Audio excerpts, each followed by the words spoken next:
नमस्कार, आप देख रहे हैं मनी 9। मैं हूं संदीप ग्रोवर। क्लोजिंग बज में आपका बहुत बहुत स्वागत है। आज मार्केट्स का अगर आप रुझान देखेंगे तो आपको पॉजिटिव साइड पर नजर आएगा। हफ्ते का पहला कारोबारी दिन था और हफ्ते का जो आगाज है वो पॉजिटिव साइड मजबूती के साथ देखने को मिला, बावजूद इसके कि बहुत सारे डेवलपमेंट्स हैं जो कि हमने वीकेंड पर देखे और इस हफ्ते भी देखा जाए तो काफी ज्यादा इवेंटफुल हफ्ता है ये। तो उससे पहले भी आप देखें तो बाजार में हमने मजबूती बनती हुई देखी है। खास तौर पे एफआईएस की जो खरीदारी है और उसके साथ साथ कच्चे तेल की कीमतें, इनमें जो इम्पैक्ट आया है उसी का हमने देखा है कि असर जो है वो भारतीय बाजारों में पॉजिटिव साइड पर पड़ता हुआ दिखा है। सवाल ये है कि क्या ये तेजी जारी रहेगी और क्या 24,600 और उसके बाद 24,800 तक के जो लेवल्स हैं वहां तक भी बाजार जाता हुआ दिखेगा, ये गिवन है। तो इसके ऊपर ही हम खास तौर पर डिस्कशन करेंगे और इस डिस्कशन में हमारी मदद करेंगे सेंट्रम ब्रोकिंग से मिथिल दोषी जी, जो हमारे साथ कार्यक्रम में शामिल हो भी चुके हैं। मिथिल सर, बहुत स्वागत है आपका। Very good afternoon sir. Sir good afternoon sir. तो सर एक छोटा सा जिस्ट आपको दे देता हूँ कि आज बाजार में किस तरह का कारोबार हुआ, फिर मैं समझूंगा कि कौन से लेवल्स इंपॉर्टेंट है, क्योंकि एक्शन पैक्ड हफ्ता है ये। ओपेक की बैठक से लेकर फेड की बैठक, बहुत सारी चीजें हैं जो कि बाजार को इस हफ्ते पहुंचानी है। तो उससे पहले अगर खरीदारी का रुझान हमने हफ्ते के पहले कारोबारी दिन ही बाजार में देखा है तो ये अपने आप में बहुत बड़ा पॉजिटिव है।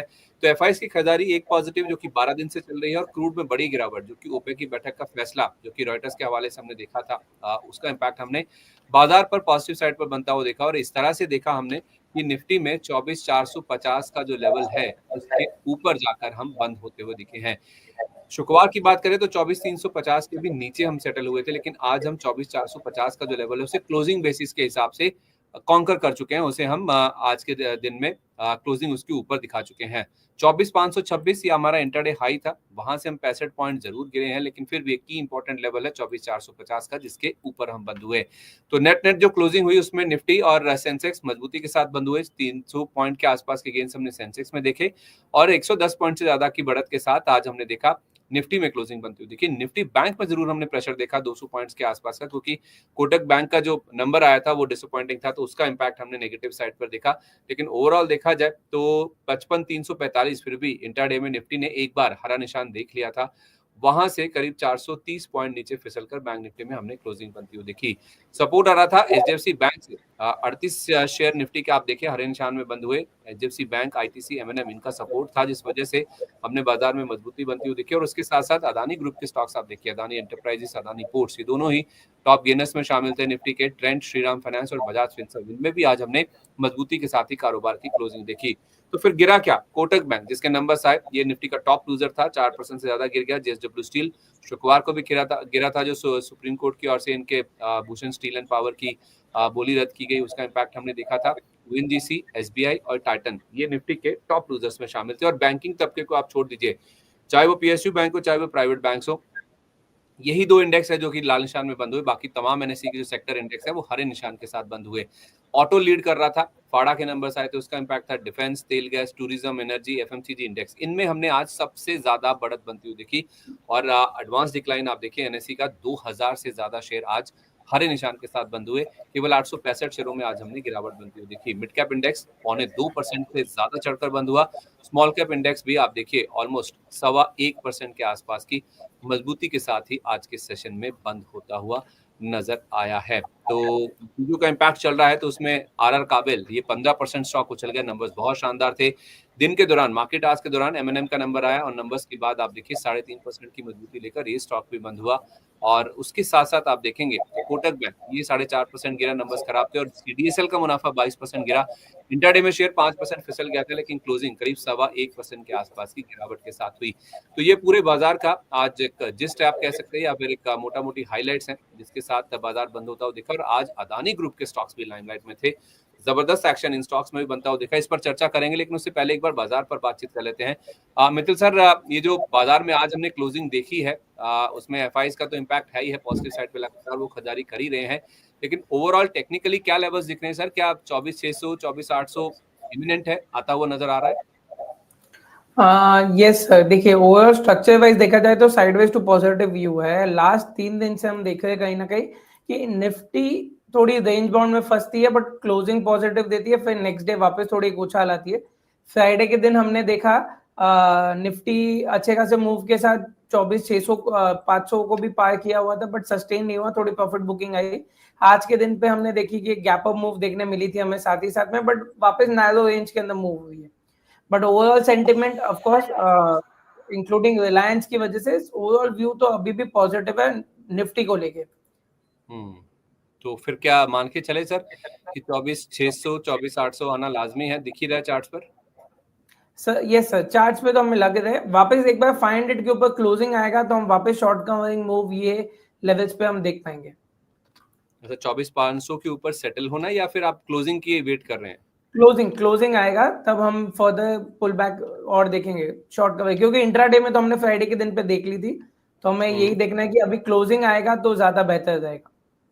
ठीक है, तो 24,500 के ऊपर क्लोजिंग होना निफ्टी का बहुत अहम है। अगर ये लेवल आ गया क्लोजिंग बेसिस के लिहाज से तो फिर शॉर्ट कवरिंग का सहारा भी आपको आता हुआ दिखेगा। फिर उसके बाद 24,600 24,800 तक के जो लेवल्स है वो भी देखने को मिल सकते हैं। बैंक निफ्टी को लेकर क्या व्यू बन रहा है सर? आज की जो गिरावट है उसे आपने कैसे रीड किया? हाँ, बैंक निफ्टी हम कंटिन्यूस व्यू तो शॉर्ट में ही था। आज के दिन पे सेकेंडरी कंफर्मेशन आया जब प्रीवियस डे लो के नीचे भी क्लोज ब्रेक दिया था, तभी थोड़ी वोलेटिलिटी थी क्योंकि एक्सिस बैंक और एचडीएफसी थोड़े मॉर्निंग के टाइम पे सपोर्ट कर रहे थे। आईसीआईसीआई भी तभी पॉजिटिव था, बट बाद में हर एक में इरोजन हमने देखा, तो ओवरऑल व्यू तो नेगेटिव यहाँ पे चला है। क्लोजिंग भी प्रीवियस लो के नीचे हुई है, तो कहीं ना कहीं है कि 54,800 54,700 के लेवल्स एक बार दिख सकते हैं। वो अच्छे सपोर्ट जोन भी है, तो वो छोटे लेवल्स अभी के लिए हम 300 पॉइंट ज्यादा से ज्यादा 300 पॉइंट की फॉल 300-400 पॉइंट की फॉल एक्सपेक्ट कर रहे हैं अभी के लिए। अच्छा, मतलब 54,800 से 54,700 तक की फॉल आपको दिखती है यहाँ से? यस। तो फिर व्यू क्या लेके चलना चाहिए सर? डाउनसाइड तो ज्यादा नहीं है? बाय ऑन डिप्स की रणनीति यूज कर सकते हैं मेजर जिनको अपसाइड व्यू है उनके लिए। अभी के लिए तो बैंक निफ्टी में स्ट्रॉन्ग व्यू बाइंग का नहीं, इसलिए हम लोग साइडवेज टू नेगेटिव या फिर नेगेटिव साइड पे ज्यादा है। बैंक निफ्टी में हम सिर्फ साइडवेज टू पॉजिटिव व्यू में है, तो कहीं ना कहीं ये थोड़ा बैलेंस चलेगा मोमेंटम के हिसाब से। बट ऑफ कोर्स एक्सपेक्टेशन है कि मेजर सपोर्ट जो है 54,500 वो टूटेगा तो नहीं नीचे पे। तो बड़े पे अगर विपसॉ में भी मूवमेंट आता है तो वो लेवल्स अच्छे रहेंगे बैंक निफ्टी के लिए नीचे के लिए।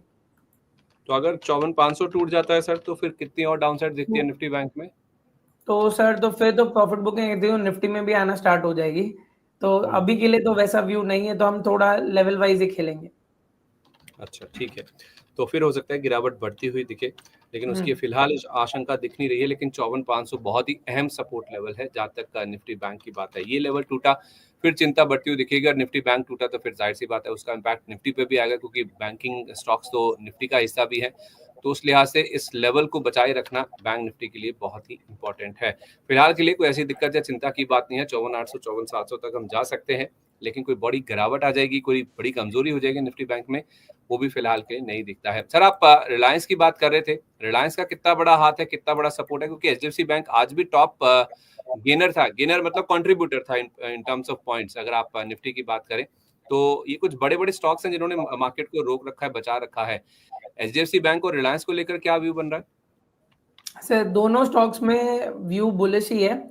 अगर ये हफ्ते में देख अभी स्टार्टिंग की कारोबार में तो ऑफकोर्स आज के दिन पे तो रिलायंस तो थोड़ा म्यूटेड था, और एचडीएफसी बैंक भी 0.5% से क्लोज हुआ है पॉजिटिव मोड पे। बट ओवरऑल है कि मोमेंटम हम कंटिन्यू एक्सपेक्ट कर सकते हैं यहाँ पे। रिलायंस भी सिमिलर लेवल्स पे 0.5% पे क्लोज हुआ है, बट गैप अप सेशन देखने मिली थी। लास्ट वीक की मोमेंटम ऑफकोर्स अच्छी खासी थी, तो हम एक्सपेक्टेशन है कि ये कंटिन्यू हो सकती है। ओवरऑल ये मंथ में आई थिंक सो अब तक 0.25% रिलायंस अप है मई में, तो वो हिसाब से तो ऑफकोर्स कंटिन्यू अपसाइड हम देख सकते हैं। यहाँ पे एक्सपेक्टेशन है कि 1500-1600 के लेवल्स आने के चांसेस है शॉर्ट टर्म लेवल्स में। 3 से 4 महीनों के अंदर एक्सपेक्टेशन से बढ़त ऐसी ही रही तो हम 1600 के लेवल्स देख सकते हैं।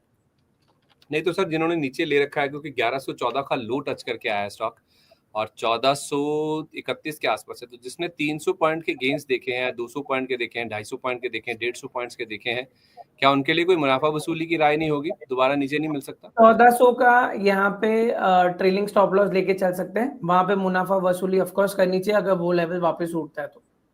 1400 का ठीक है। और एचडीएफसी बैंक पर क्या लेवल्स इंपॉर्टेंट है?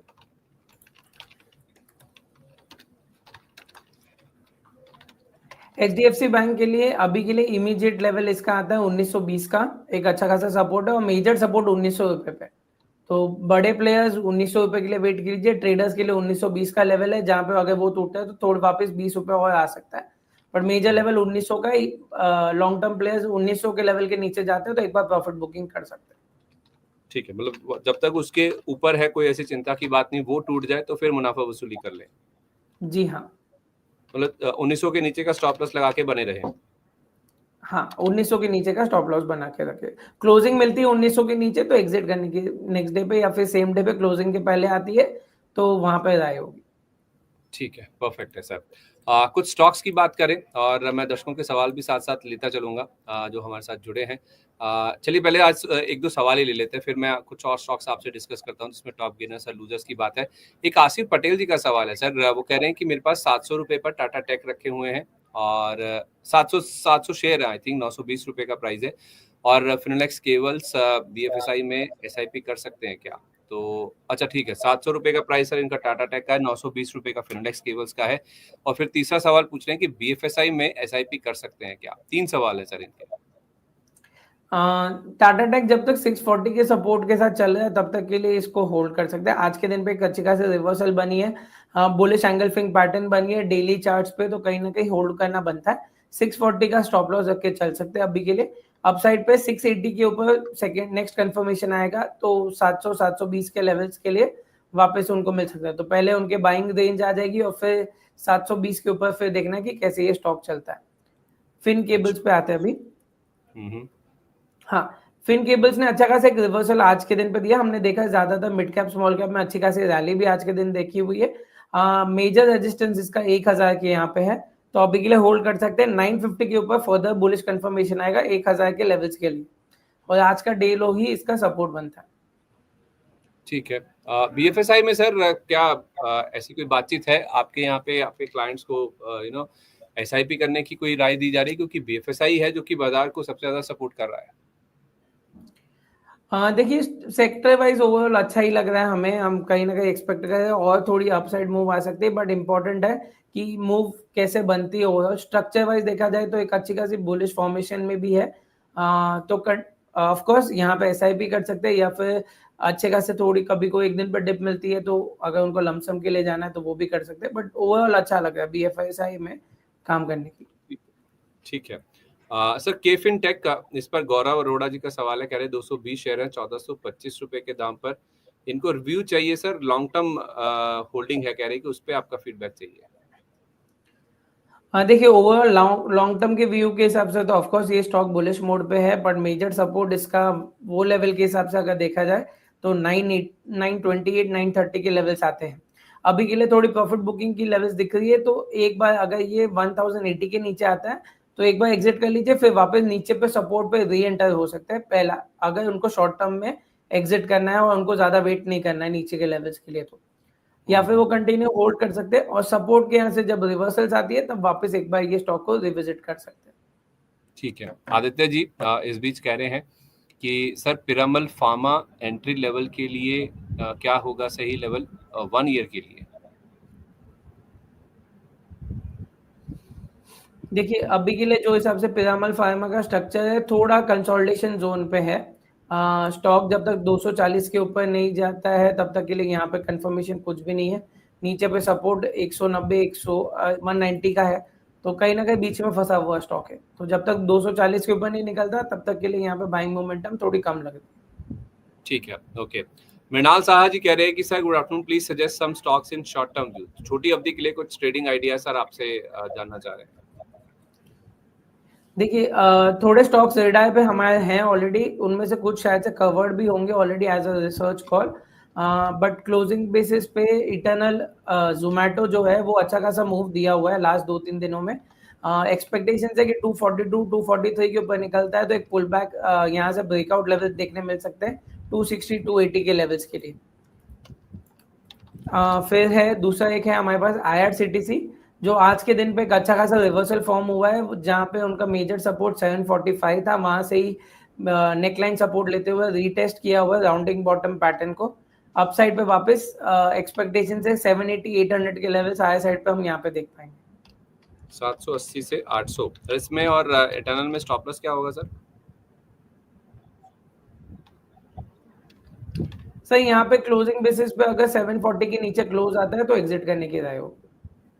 और इटर्नल में सर आप कह रहे हैं कि IRCTC 242 में। 43 के ऊपर खरीदना है, राइट? हाँ, 240 के 240 243 के ऊपर जाता है तब ले लीजिए, और 235 का कि 34 का स्टॉप लॉस रख सकते हैं उसके लिए। ठीक है, ये शॉर्ट टर्म के हैं सर? ये सर, ये दोनों शॉर्ट टर्म लेवल से। कोई मीडियम टर्म या लॉन्ग टर्म का कॉल भी जो आप सजेस्ट करना चाहेंगे? हाँ देखिए, अभी के लिए जो हम एक्सपेक्टेशन है, जो हिसाब से जियोपॉलिटिकल सिचुएशन भी चल रही है, अभी के लिए हम उतना लॉन्ग टर्म नहीं देख रहे, बट मेजर ब्रेकआउट थोड़े स्टॉक्स है जहाँ पे ऑलरेडी मूवमेंट आ चुकी है, तो वो डिप्स पे, जैसे रिलायंस है या फिर HDFC बैंक है, इवन अगर हम बात करें तो कोटक एक अच्छे लेवल पे आज आया हुआ है, बट मेजर सपोर्ट इसका 2015 पे है। तो 2015 से अगर ये स्टॉक रिवर्स होता है तो यहाँ पे लॉन्ग टर्म के लिए ये स्टॉक्स वापस हम देख सकते हैं, तो बैंक्स पे और लार्ज कैप पे थोड़ा फोकस वहां पे ज्यादा रहेगा। ठीक है, कोटक बैंक का क्या लेवल बताया सर आपने? 2015 सपोर्ट है, मेजर सपोर्ट है वो स्टॉक पे। तो सपोर्ट पे आए तो सपोर्ट के आसपास लेने की कोशिश करें। हाँ, तब एक बार वापस राय ले सकते हैं आपके चैनल पे आके, बट वो लेवल अच्छा है जहाँ पे हम देख रहे हैं कि एक्सपेक्टेशन है कि स्टॉक रीटेस्ट मल्टीपल टाइम, ये पहले रेजिस्टेंस था, अब अच्छा खासा सपोर्ट बनना चाहिए और वहां से बाइंग मोमेंटम थोड़ी आनी चाहिए।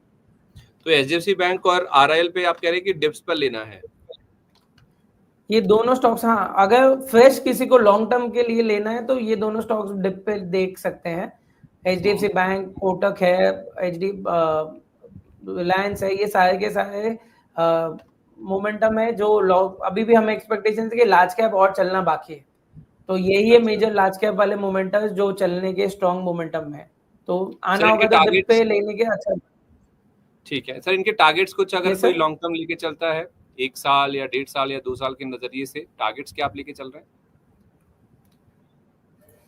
हाँ देखिए, रिलायंस के लिए मेजर टारगेट अभी के लिए तो 1600 रुपए के लिए है। HDFC की अगर बात करें तो अपने अनचार्टेड ओवरऑल मोमेंटम में तो स्ट्रॉन्ग ही है, प्लस आई थिंक सो ज्यादा दूर नहीं है वापस अपने ऑल टाइम हाई से भी, तो अगर ये लेवल से भी कहीं पे हमें, जैसे हमने बताया कि 1900 रुपए पे मिलता है, तो अपसाइड पे 2000 2100 के लेवल से इमीडिएट लेवल्स पे शॉर्ट टर्म 6 to 8 मंथ्स के अंदर आने के चांसेस हो सकते हैं।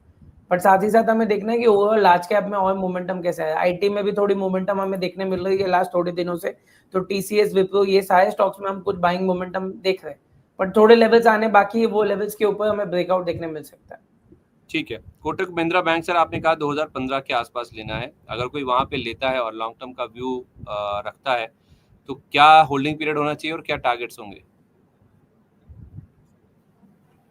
सर आपकी आवाज क्लियर नहीं आ रही, कट हो रही है।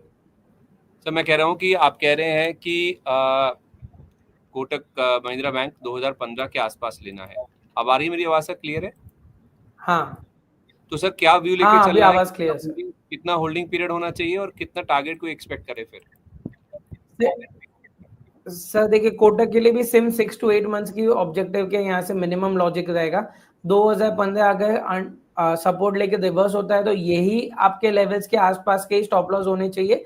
ज्यादा से ज्यादा 2000 के नीचे अगर क्लोज आता है तो एग्जिट करने की राय होगी।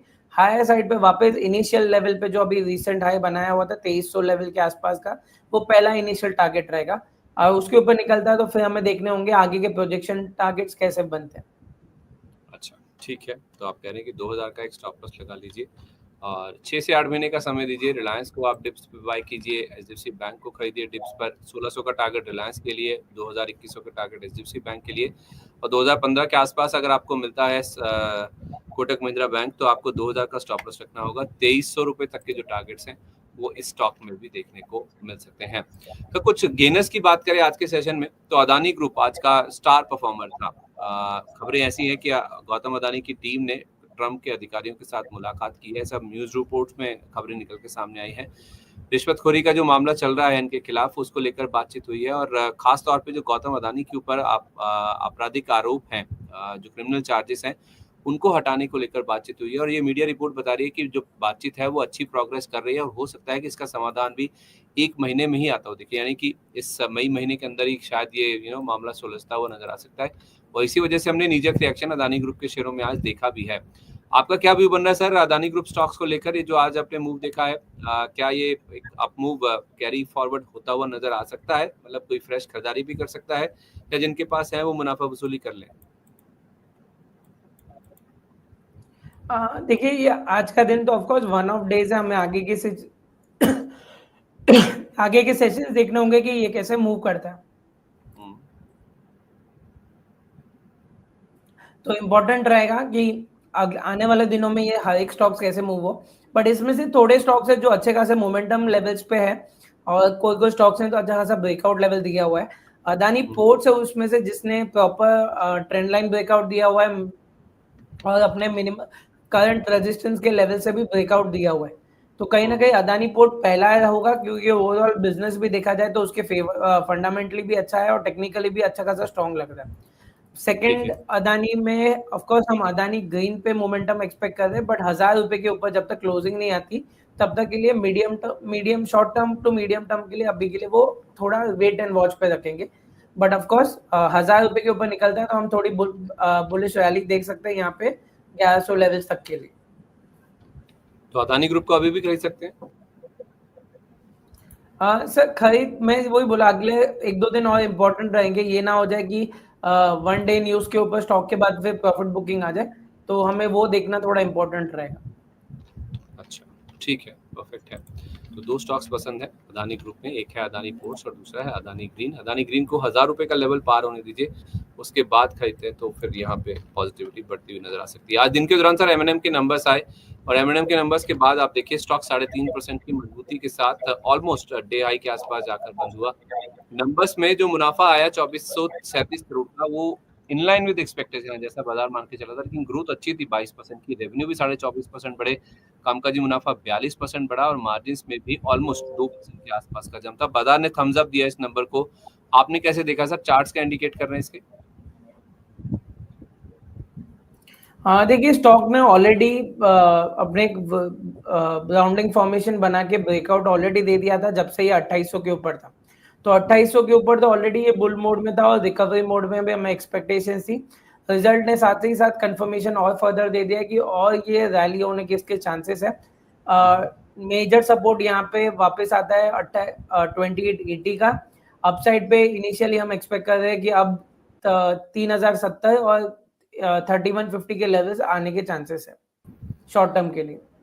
अच्छा ठीक है, तो यहाँ पे अपसाइड अच्छी देखने को मिल सकती है, नंबर्स भी अच्छे आए थे, स्टॉक का रिएक्शन भी आज हमने पॉजिटिव साइड पे बनता हुआ दिखा।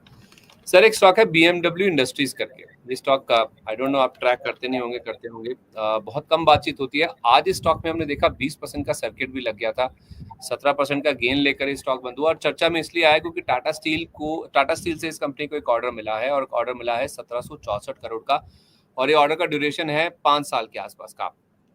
तो उस लिहाज से अगर आप देखेंगे तो आपको 350 करोड़ के आसपास हर साल जो रेवेन्यू से शायद इस ऑर्डर से आते हो, देखिए अगर हम इसको इवनली बैलेंस करें अगले 5 साल में तो BMW industry sir total market cap भी आप देखिए इस कंपनी की वो करीब 1200 करोड़ रुपए के आसपास की है। तो 1200 करोड़ का मार्केट कैप, 1700 करोड़ का ऑर्डर, तो जितनी मार्केट कैप ने उससे ज्यादा बड़ा ऑर्डर मिल गया, हाल ही 5 साल का है, तो फिर अपमूव तो आना लाजमी था। अगर आप सर इस स्टॉक को देख पाए हो BMW इंडस्ट्रीज को, कोई राय दे सके?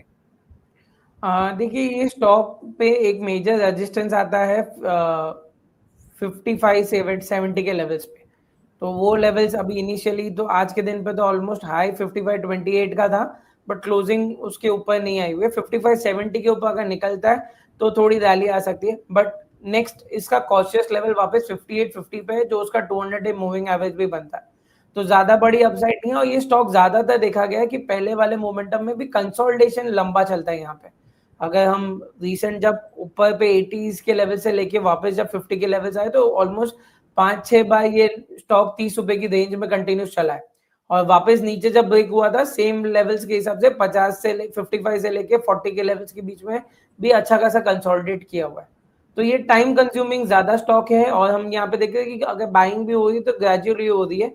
तो जो इनका ज्यादा लॉन्ग टर्म व्यू होगा उनके लिए स्टॉक है, ट्रेडिंग मटेरियल नहीं है ये स्टॉक। ठीक है, परफेक्ट है।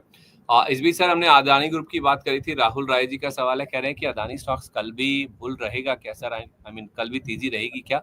और दूसरा ये कह रहे हैं कि RIL का 1430 का कॉल खरीद के रखा है सर 1500 टारगेट के लिए, इस पर भी आपकी राय दे दीजिए कि आप इत्तेफाक रखते हैं इस चीज से।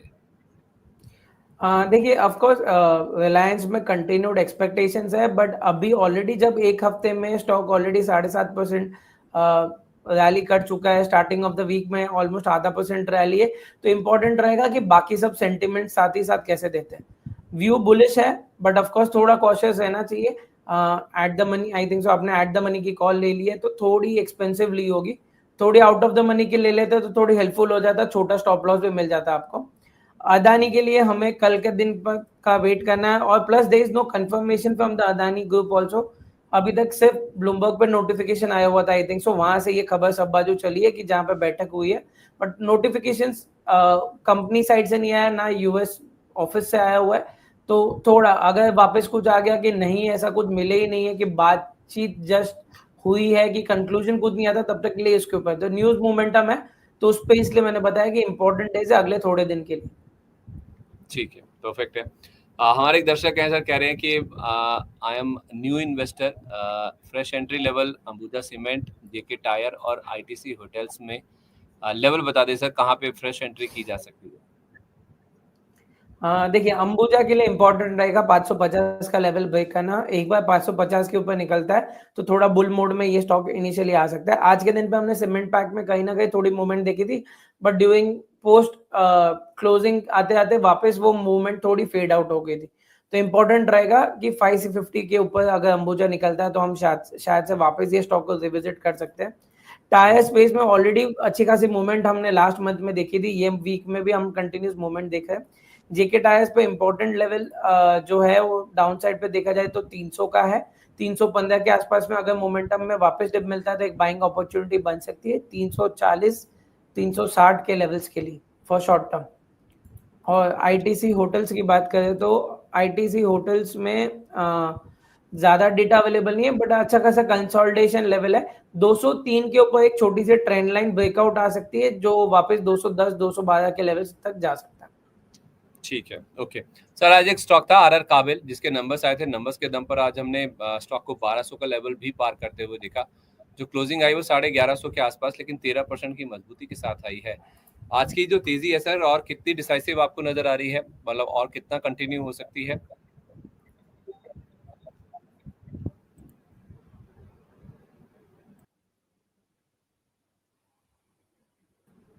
मेरी आवाज सुन पा रहे हैं सर आप?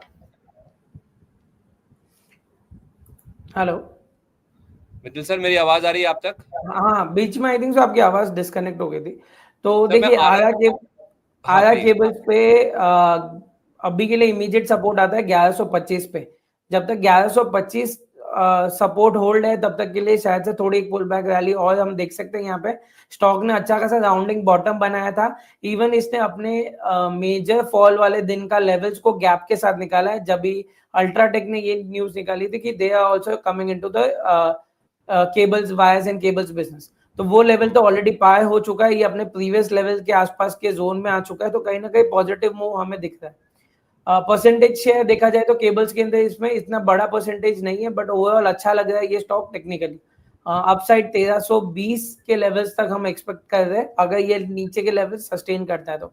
बट एक दो दिन हम दे देते हैं, खाली ये रिजल्ट अपडेट ही ना हो जिसकी वजह से रैली आया हो, तो एक दो दिन की मूव देख लेते हैं, फिर हम आगे के लिए यहाँ पे डिसीजन लेंगे बाइंग मोमेंटम के लिए।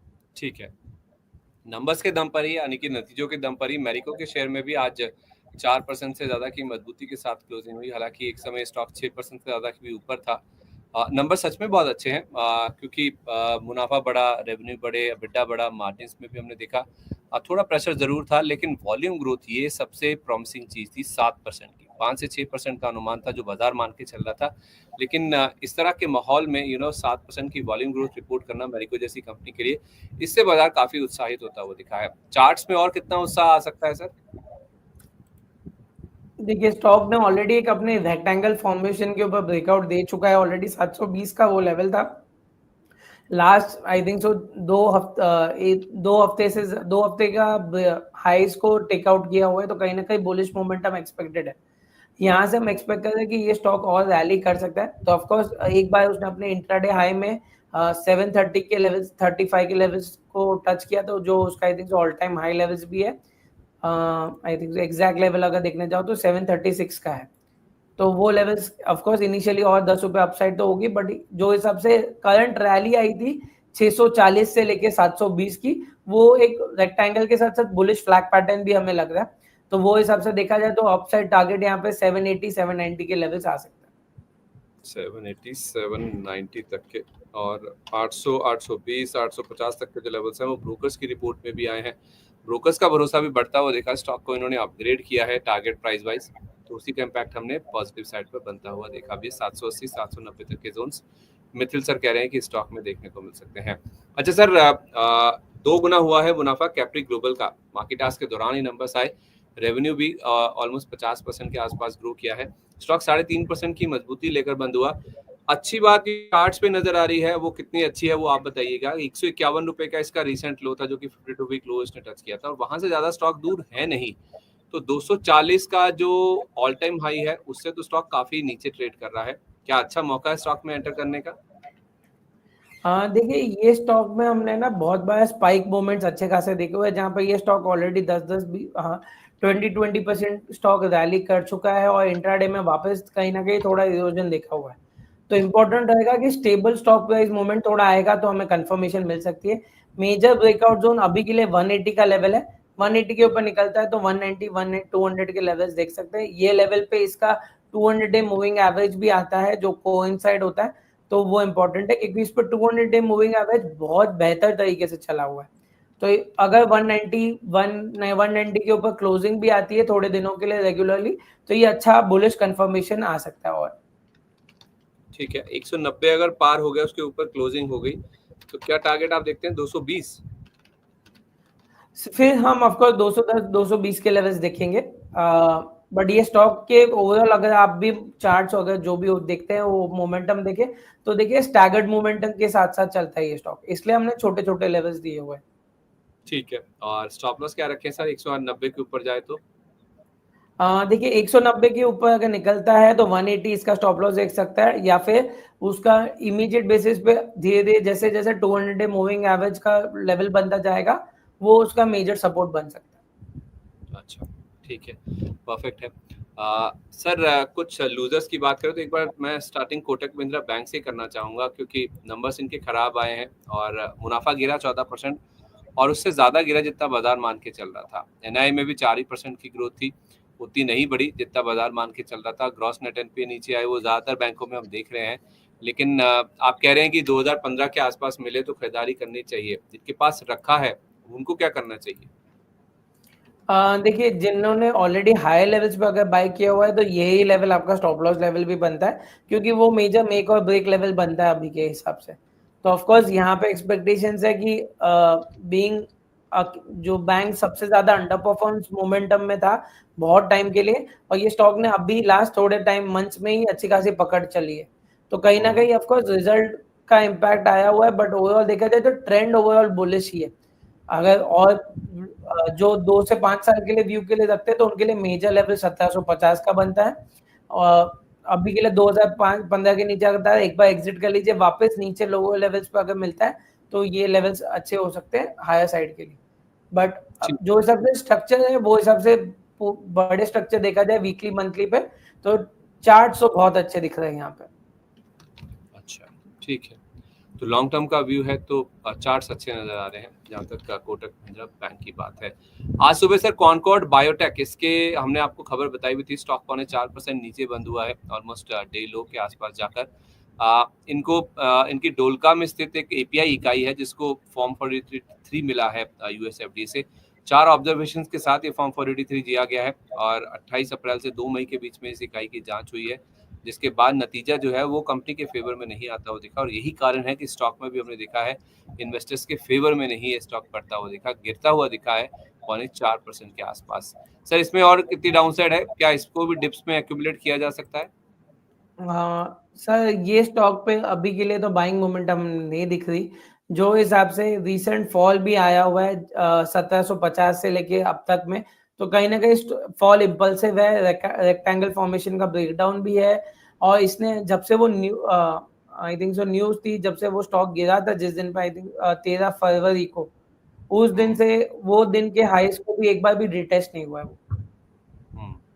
ठीक है सर एक बार एल&टी का चार्ट आप देखिए, मैं निशा जी का सवाल पढ़ देता हूँ। कह रही है कि एल&टी पर अपना व्यू बताइए, बता दीजिए। 3400 के प्राइस पर ले रखे हैं। देखिए ओवरऑल अभी के लिए तो हमें मोमेंटम एक्सपेक्टेशंस है कि ये स्टॉक अपने low higher top higher bottom formation पे कंटिन्यू कर सकता है। इमीडिएट सपोर्ट यहाँ पे आता है 30 टू 80 लेवल्स का।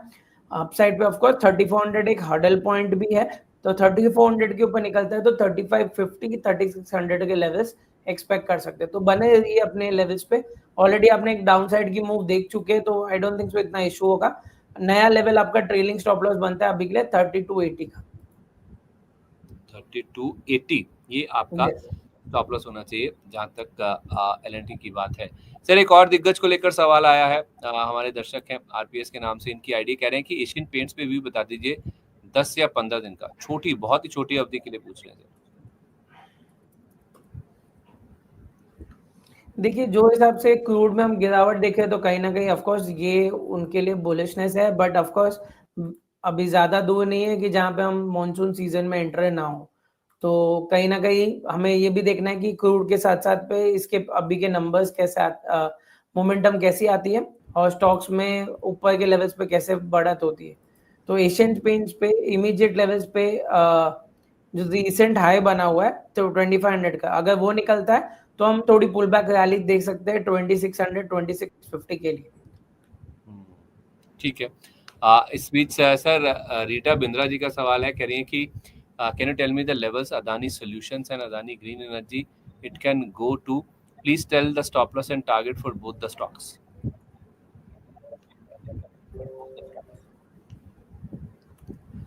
देखिए अदानी सॉल्यूशंस पे इमीडिएट बेसिस पे अगर स्टॉप लॉस रखा जाए तो 200 का लेवल है। 200 का लेवल एक अच्छा खासा सपोर्ट भी है। अगर वो 900 का लेवल है, 900 के लेवल के नीचे अगर जाता है तो थोड़ा वीक हो जाएगा। अपसाइड पे चांसेस है ये 1020 के लेवल्स को एक बार टेस्ट करें। अदानी ग्रीन हमने ऑलरेडी डिस्कस कर चुके हैं, हम 1000 के ऊपर क्लोजिंग आना इंपॉर्टेंट है। 1000 के ऊपर क्लोजिंग आएगा तो हम थोड़ी वापस रैली देख सकते हैं 1050 1100 लेवल्स के लिए। ठीक है, ओके सर। लॉन्ग टर्म का ही व्यू है, मुरारी कुमार झा जी का, कह रहे हैं कि नेटको फार्मा 767 पर लिया हुआ है।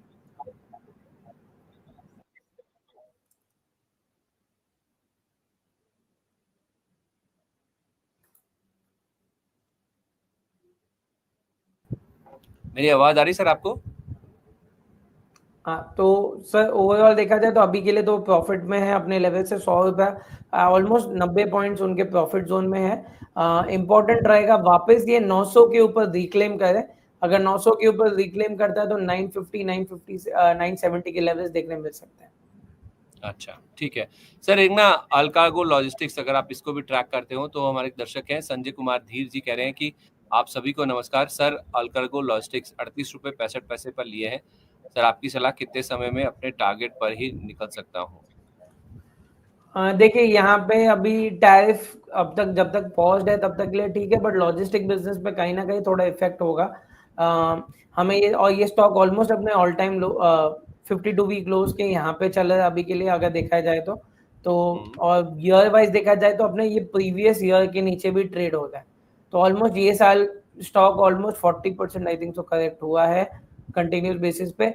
इमीडिएट इसका जो लो है 27 रुपए का, ये इसका सपोर्ट बनता है। अगर उसके नीचे जाता है तो मतलब नहीं है, होल्ड करके एग्जिट करने की हिदायत होगी वहां पर। अच्छा ठीक है, तो इन लेवल्स को आप ध्यान में रखिए, अगर उसके नीचे चले जाए तो आपको इस स्टॉक से निकल भी जाना चाहिए। ये राय फिलहाल आपके लिए आ रही है जहाँ तक अल्कार्गो लॉजिस्टिक्स की बात है। सर आईओसी एनएचपीसी आईआरएफसी पे विजय प्रजापति जी ने सवाल पूछा है, लेवल्स तो नहीं बताए, पूछ रहे हैं कि कहाँ तक के स्टॉक जा सकते हैं। आईओसी तो हमने देखा था फ्राइडे को भी काफी अच्छा चला था नंबर्स के बाद। आज एचपीसीएल में काफी अच्छे गेन्स बनते हुए दिखे क्योंकि क्रूड नीचे आया। वैसे तो तीनों ही ओएमसीज में मूव काफी अच्छा था। तो आईओसी को अगर किसी ने होल्ड कर रखा है तो उनके लिए टारगेट्स क्या होंगे? 155 टू 160 के लेवल्स आईओसी के लिए होंगे। एचपीसीएल के लिए इमीडिएट बेसिस पे आज के दिन पे अच्छी खासी क्लोजिंग आई, लास्ट 7 दिन का हाई भी क्लोज किया और रेक्टेंगल ब्रेकआउट भी है। तो यहाँ पे 420 से लेके 430 से लेके 440 के बीच के लेवल्स हम एक्सपेक्ट कर रहे हैं, जो इसका रेक्टेंगल फॉर्मेशन का टारगेट भी बनता है। ठीक है, और एनएचपीसी और आईआरएफसी को लेकर क्या व्यू है सर? IFC अभी भी एक रेंज के अंदर चल रहा है, तो 120 का सपोर्ट है, 135 का रेजिस्टेंस है। जब तक दोनों साइड से कहीं भी ब्रेकआउट नहीं आता तब तक के लिए व्यू नहीं है, बट अगर सपोर्ट से रिवर्सल देखने मिलते हैं तो ऑफकोर्स एक छोटी बाइंग अपॉर्चुनिटी बनती है रेंज मोमेंटम को प्ले करने के लिए। अच्छा, ठीक है। आज ना सर CDSL में भी नतीजों का इम्पैक्ट था। 5% तक गिर गया था, 22% मुनाफा टूटा इनका, तो स्टॉक पे हमने इम्पैक्ट देखा, लेकिन लोअर लेवल से खरीदारी भी अच्छी हुई है। इस पर एक हमारे दर्शक का सवाल है, कह रहे हैं कि सर CDSL का टारगेट क्या रहेगा अगले 3 से 4 महीनों के लिए? आई थिंक इनके पास पहले से ही रखा हुआ है। देखिए CDSL 1280 के ऊपर क्लोजिंग दिया हुआ है। 1280 इसका एक मेजर नेकलाइन सपोर्ट भी बनता है, जो ऑलरेडी 7th अप्रैल से लेके बॉटम फॉर्मेशन बनी थी और ये कंटिन्यूस रेजिस्टेंस फॉर्मेशन में भी था, तो 1280 इसका इमीडिएट सपोर्ट है। क्लोजिंग बेसिस के इसके नीचे आता है तो एग्जिट करने की राय होगी यहाँ से, क्योंकि बाद में नेक्स्ट सपोर्ट आता है 1190 के आसपास, तो बाद में वापस डिप पे देखा जा सकता है। ऊपर पे एक बार ये 1350 के ऊपर निकलता है तो हम वापस 1400 1430 के लेवल्स एक्सपेक्ट कर सकते हैं। ओके। इस बीच सर एक थोड़ी सी संवेदनशील बात कह रहे हैं भानु प्रताप जी। भानु प्रताप जी कह रहे हैं कि Adani group activities particularly of Adani port is suspicious, it's a gateway of drug smuggling. ठीक है, एक बात इन्होंने ये कह दी। उसके बाद इनका कमेंट ये आया कि Money9 must not promote share of any group which is indulged in unethical business practice. तो भानु प्रताप जी, हम तो देखिए एक माध्यम है, एक प्लेटफॉर्म है, हमारे जो एक्सपर्ट्स आते हैं हम उनके सामने सवाल रखते हैं, जो भी हमारे या तो दर्शक पूछते हैं या फिर कोई न्यूज़ फ्लो उन पे होता है, तो हमारा इसमें ऐसा कुछ भी नहीं है, हम कोई प्रमोशन नहीं कर रहे हैं किसी भी चीज़ का। स्टॉक्स जैसे रोज़मर्रा की ज़िंदगी में हम शोज़ के दौरान डिस्कस करते हैं, वैसे ही डिस्कस कर रहे हैं। नंबर्स अच्छे आए थे, वो आंकड़ों के बेसिस पर हमारे जो एक्सपर्ट्स हैं वो रेकमेंड भी कर रहे हैं स्टॉक को, और स्टॉक हमने पिछले 2 दिन में देखा 10% चला भी है। अदानी पोर्ट्स की जहाँ तक बात है, नंबर्स के बाद अगर आप देखेंगे ब्रोकर्स के भी अपग्रेड्स आते हुए दिखे हैं, तो ऐसा कुछ भी नहीं है कि हम किसी को प्रमोट कर रहे हैं या फिर किसी को डिमीन करने की कोशिश की जा रही है। ऐसा कोई भी इंस्टेंस अगर आपको लगे तो आप ज़रूर हमें बताइए। जैसा आपने बताया भी, आपके कमेंट्स का बिल्कुल वेलकम है सर, आप अपनी बात बिल्कुल रख सकते हैं अगर आपको ऐसा लगता है। लेकिन सर मैं कहना चाहूँगा सर, बड़े रिस्पेक्टफुली, बड़ी हम्बली, की कोई ऐसा तथ्य मुझे तो ऐसा कोई लगता नहीं है। फिर भी अगर आपको लगे तो प्लीज़ मोस्ट वेलकम सब, आप अपने जो राय है, जो अपने पॉइंट्स हैं वो ज़रूर रखिए, हम ज़रूर उनको कंसिडर करने की कोशिश करेंगे। एक सर हमारे दर्शक हैं, रियल लाइफ स्टोरी के नाम से इन्होंने अपना आईडी बना रखा है, कह रहे हैं कि IDFC फर्स्ट बैंक मेरे पास 800 शेयर हैं, 82 रुपए के रेट पर ले रखे हैं सर। अभी तो बैंकिंग चल रहा है, इस बैंकिंग की रैली में इनका लेवल आ जाएगा क्या सर? देखिए इसके लिए इम्पोर्टेंट रहेगा कि 70.50 के लेवल्स को पार करना, तो एक बार वो लेवल्स निकलते हैं तो उसके ऊपर हम देख पाएंगे कि आगे की मूव कैसे होती है। सपोर्ट बेसिस पे देखा जाए तो नीचे पे 64 का जोन है जो ज्यादा इंपॉर्टेंट सपोर्ट रहेगा अभी के लिए ये स्टॉक के लिए, तो वेट एंड होल्ड कर सकते हैं। आई थिंक सो उन्होंने 82 पे बाय किया हुआ, तो अच्छी खासी लंबी अवधि से देखा था स्टॉक 54 जाके वापस 66 के लेवल तक आया हुआ है, तो कंटिन्यू कर सकते हैं अभी के लिए होल्ड, और 64 इसका इमीडिएट सपोर्ट है, उसको यूज करना है तो वो कर सकते हैं। ठीक है, ओके। सर सत्य प्रकाश जी का सवाल है वेदांता को लेकर। वेदांता में कह रहे हैं कि एंट्री किस लेवल पर करें। मैं ना इसका 1 महीने का चार्ट देख रहा था सर, तो 1 महीने में जो 9 अप्रैल की डेट थी जब वो टैरिफ पॉज हुए थे, वहां से अगर आप देखेंगे तो स्टॉक आपको 12% ऊपर नजर आएगा, क्योंकि आई थिंक 370 के आसपास का लो इसने टच किया था, वहां से चलता हुआ 420 पर आ गया, 50 रुपए चल चुका है।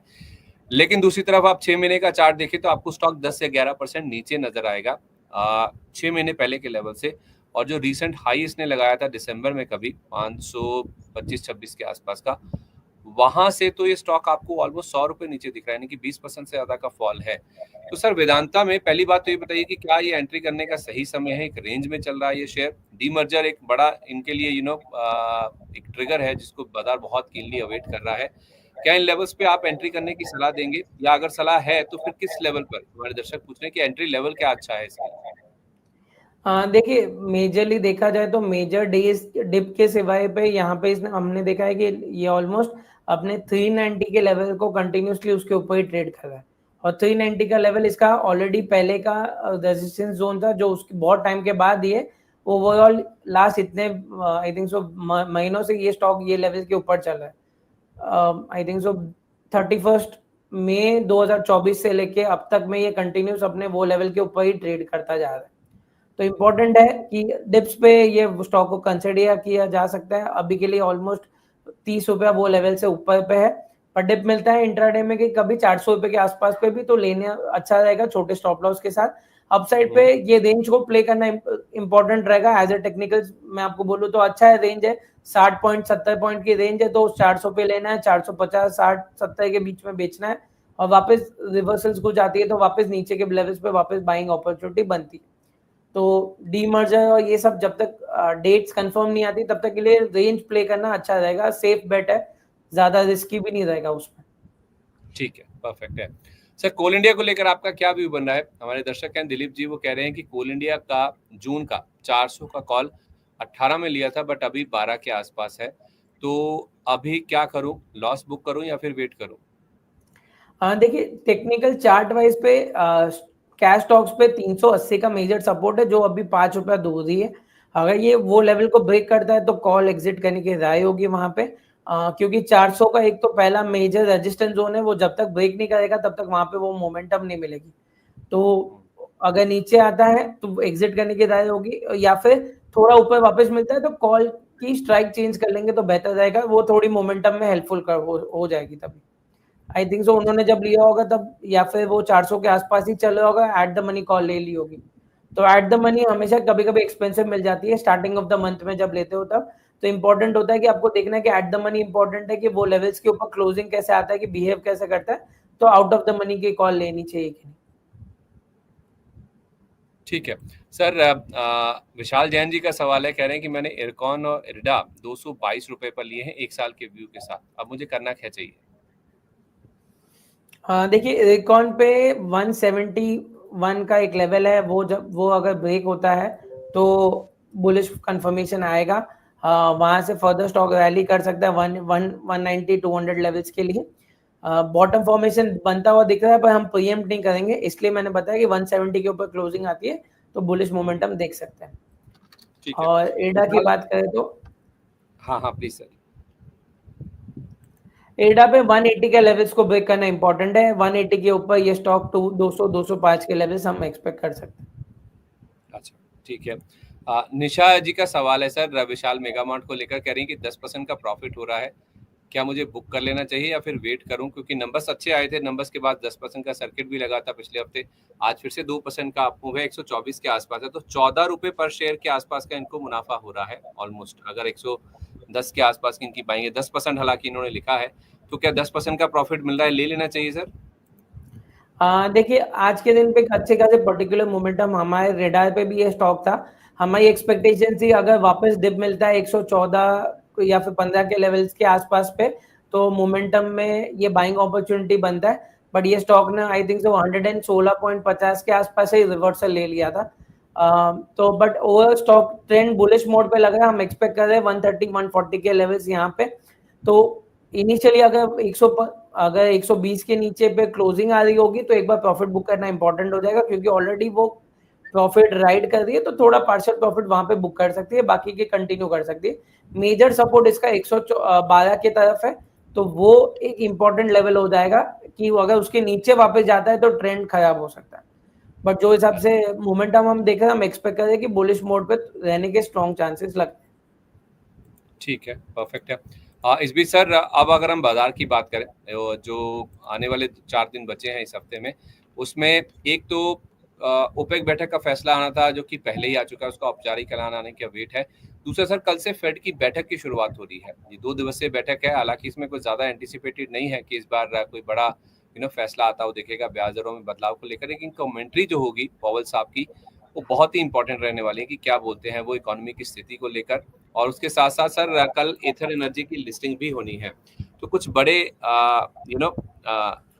इवेंट्स हैं जिसको बाजार काफी कीनली वॉच कर रहा है। फेड को लेकर बाजार को कैसे तैयार होना चाहिए, और अगर आप एथर एनर्जी को, अगर आपके हाउस व्यू कोई है, अगर आपको इतना व्यू दे सकें कि ये लिस्टिंग कैसी हो सकती है? देखिए एथर पे तो हमारा ज्यादा बड़ा व्यू नहीं था। देखना है हमें कि आगे जो हिसाब से प्रीमियम्स डिप डाउन हुए थे 20 रुपए से लेके आई थिंक 5 रुपए पे, अब मुझे करंट ग्रे मार्केट प्रीमियम्स नहीं पता है, बट वो हिसाब से अगर देखा जाए तो उतनी देखते हैं कि मोमेंटम कैसी आती है। तो वो थोड़ा इंपॉर्टेंट रहेगा। आज के दिन पे ऑटो स्टॉक्स में थोड़ी मोमेंटम हमने देखने मिली थी, तो हम देखना चाहते हैं कि एक बार ओपनिंग हो जाए फिर ये स्टॉक कैसे आगे मूव करता है, वो इंपॉर्टेंट रहेगा, क्योंकि एज अ टेक्निकल एनालिस्ट हमारे लिए प्राइसिंग इज इम्पोर्टेंट। तो प्राइस कैसे ओपन होते हैं और फिर कैसे धीरे धीरे मूव एनवलप के साथ मूव होते हैं, वो इम्पोर्टेंट रहेगा। बाकी ऑफ कोर्स इवेंट्स आने वाले दिनों में है। आई थिंक सो 8 तारीख को बैंक ऑफ इंग्लैंड का इंटरेस्ट रेट डिसीजन भी है, तो ये हफ्ता थोड़ा इंपॉर्टेंट है। हमें ये भी देखना है कि साथ ही साथ में ये मोमेंटम्स इंडियन मार्केट्स के लिए कैसे फेवरेबल रहते हैं। एफआईएस की ऑफ कोर्स हम अगर देखें तो ओवरऑल बाइंग हम कंटिन्यूसली देख ही रहे, तो फेवरेबल जोन में ज्यादा रहेगा। रेट कट्स हमें नहीं लग रहा कि आने के स्ट्रॉन्ग चांसेस हो सकते हैं। हमारा व्यू भी वही है कि शायद से रेट कट ना आए और आगे की कमेंट्री कैसी होगी वो इम्पोर्टेंट रहेगी। ठीक है, तो फिर सर ऐसे माहौल में क्या डिफेंसिव स्टॉक्स पे ज़्यादा रहना चाहिए? आज सुबह भी हम इस चीज़ को डिस्कस कर रहे थे कि ज़्यादा इवेंटफुल हफ्ता है जिसमें उठापटक काफ़ी ज़्यादा हो सकती है। बाजार ऑलरेडी कुछ हायर लेवल्स पे रेजिस्टेंस फेस कर ही रहा है, 24,600 पार करना मुश्किल हो रही है। तो क्या डिफेंसिव स्टॉक्स में रहना चाहिए? आईटी, एफएमसीजी या फिर फार्मा, कोई ऐसा नाम? देखिए आज के दिन पे अगर हम देखें लास्ट 2 दिन से भी निफ्टी तो मूव थोड़ा थोड़ा करता है, बट आईटीज भी साथ में मूव कर रहे हैं। तो जो कोरिलेशन है वो थोड़ा नहीं है अभी के लिए, बट ऑफ कोर्स आईटी में हम थोड़ी मूवमेंट एक्सपेक्ट कर रहे हैं। फार्मा में मूवमेंट कंटिन्यूस एक्सपेक्ट कर रहे हैं। आज के दिन पे लुपिन और डॉक्टर रेड्डी और ग्लेनमार्क ने भी थोड़ा अच्छा खासा मूव दिया हुआ था। तो ऑफ कोर्स ये दोनों सेक्टर्स हमें वॉच आउट करने चाहिए, क्योंकि ऑलरेडी टैरिफ की वजह से थोड़े अंडर परफॉर्मिंग में थे, बट ईजिंग आई है, वो हिसाब से हमें लग रहा है कि यहाँ पे मोमेंटम आने के चांसेस है। ठीक है, ओके। आज कुछ सिलेक्टिव डिफेंस स्टॉक्स में भी हमने देखा सर काफी अच्छा मूव था। तो डिफेंस को लेकर कोई ऐसे स्टॉक्स जो आपके रडार पे हैं? पिछले हफ्ते 2 दिन चले थे, उसके बाद मुनाफा वसूली हुई लगातार 3 दिन तक। अब ये जो मूव शुरू हुआ है, कोई डिफेंस स्टॉक्स जो आप अपने क्लाइंट्स को रिकमेंड कर रहे हैं? आज भारत डायनामिक्स स्टार परफॉर्मर था, 5% ऊपर बंद हुआ। देखिए बीडीएल हमारे वॉच लिस्ट में था, एचएल हमारे वॉच लिस्ट में है, इवन मजगांव डॉक, और ये थोड़े दूसरे स्टॉक्स भी है जो हम एक्सपेक्ट करेंगे रैली कंटिन्यू होने के स्ट्रॉन्ग चांसेस है। तो डिफेंस हमारा मूड था, एनर्जी सेक्टर भी था, इवन फार्मा हमारे रेडार पे लास्ट वीक था, आईटी अब आया हुआ है, तो ये थोड़े है, बट कंटिन्यू मोमेंटम में हो सकते हैं। यहाँ पे रिसेंट हाइस को ब्रेक करेगा तो वापस हम पॉजिटिव मोमेंटम यहाँ पे देख सकते हैं। चलिए ठीक है, ओके। तो बहुत धन्यवाद सर, इसी के साथ शो को हम वाइंड अप करते हैं। काफी सारे स्टॉक्स को लेकर चर्चा हुई है सर, कोई स्टॉक ऐसा जिसको लेकर आप कोई डिस्क्लोजर देना चाहेंगे? देखिए थोड़े स्टॉक जो डिस्कस हुए थे वो हमारे रेडार लिस्ट पे ऑलरेडी थे। हम शायद से हमने हमारे क्लाइंट रिकमेंडेशंस लिस्ट में भी हमारे होगी, पर्सनल होल्डिंग कोई भी नहीं हुई। चलिए बहुत धन्यवाद sir, thank you so much sir, आज आप कार्यक्रम में शामिल हुए, अपना कीमती समय हमारे साथ शेयर किया। अच्छा लगता है हमेशा जब भी आप जुड़ते हैं हमारे साथ, तो काफ़ी सारे स्टॉक्स को लेकर चर्चा होती है, तो उसके बारे में जानने को पता चलता है, और लेवल्स भी इंपॉर्टेंट क्या है मार्केट के लिए वो भी हमें जानने को मिला। तो धन्यवाद सर अपना कीमती समय हमें देने के लिए। चलिए इसी के साथ क्लोजिंग बस को हम यहीं पर समेटते हैं।